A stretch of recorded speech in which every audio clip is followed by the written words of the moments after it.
This is the worst way for INFJs to earn self-worth. That's the topic of today's video.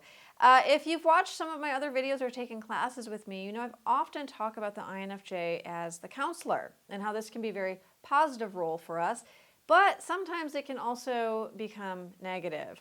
The counselor is a role that comes naturally to us. We genuinely do like to listen to people. We genuinely are interested in the problems of others. And this is why we're drawn to psychology. Many of us end up as therapists or in some other type of counselor role. This is very common for INFJs. We also tend to play the counselor role for friends and family. This is actually usually where it starts. A lot of the time we end up as the mediator in our family, which again can be positive. Sometimes it's negative.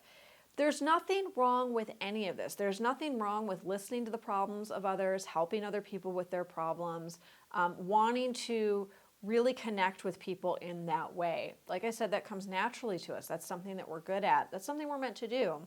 However, it can become very negative if it becomes the way that we start to earn our self-worth, which for a lot of INFJs, the counselor role does become the way that we earn our self-worth. Sometimes it's the only way that we show up in relationships. It's very common for my INFJ clients and students to tell me, I can't fully relax in front of anyone. I don't have any friends or family or loved ones who I feel like I can just be myself around them. I don't always have to listen to their problems. I don't always have to show up as the counselor. That concept is foreign to me. And it feels really lonely. I feel like every time I'm around anyone, I'm playing a role.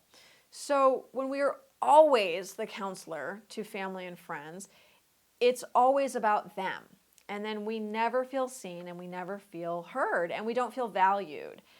When we do this, we also tend to attract people who are addicted to drama, because people who are addicted to drama always want a counselor in their life. They always want someone who's willing to show up and listen and hold space and witness their experience.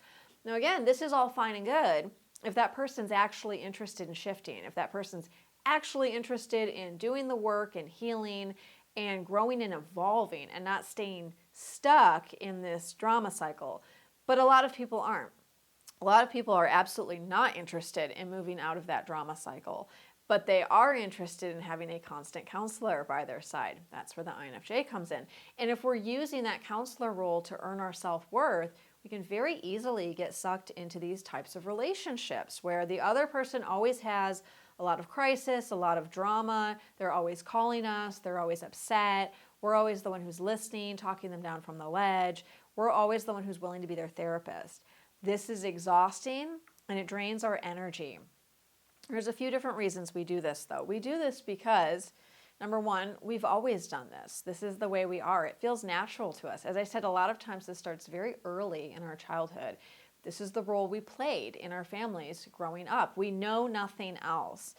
We feel that we are useful in this role. We can sense that we are good at it, and we can sense that we do have a positive impact on the other person, and that really means something to us.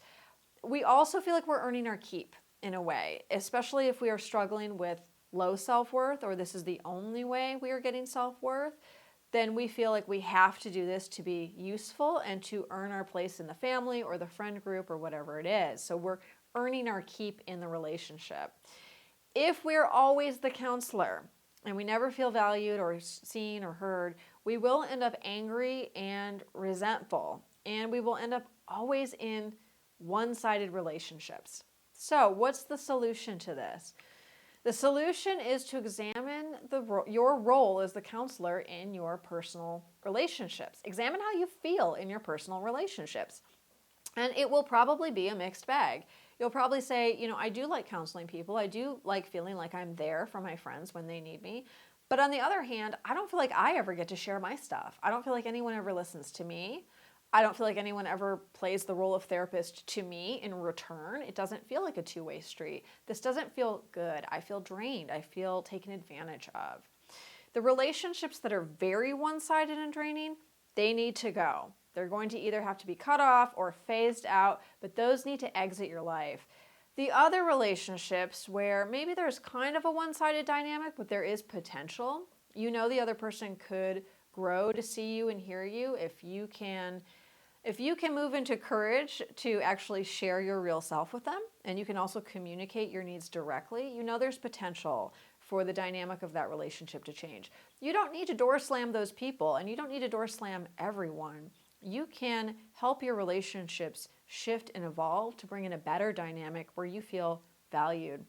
You might also experience a bit of backlash when you start changing, when you start expressing your needs directly and honestly saying, I feel like this relationship's a bit one-sided. I need to be heard too. Or I have some experiences I'd like to talk about. The other person might have a little bit of disgruntlement about that. They also might surprise you and really shift and change with you. Whatever their reaction, keep working toward it. It is worth it. Thank you so much for watching this video today. Please subscribe to the channel. If you got a lot out of this video, or even just a little bit, please subscribe to the channel. I do lots of videos on intuition, writing, creativity, empaths, INFJs, INFPs, all sorts of good stuff. Please also like and share the video. That stuff really helps out, and I really appreciate it. Please also subscribe to my newsletter.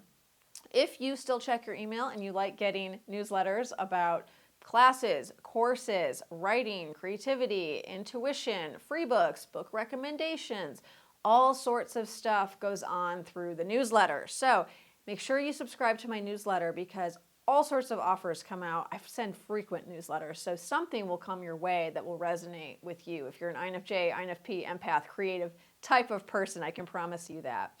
Thanks so much, everyone, for tuning in. I will see you next time.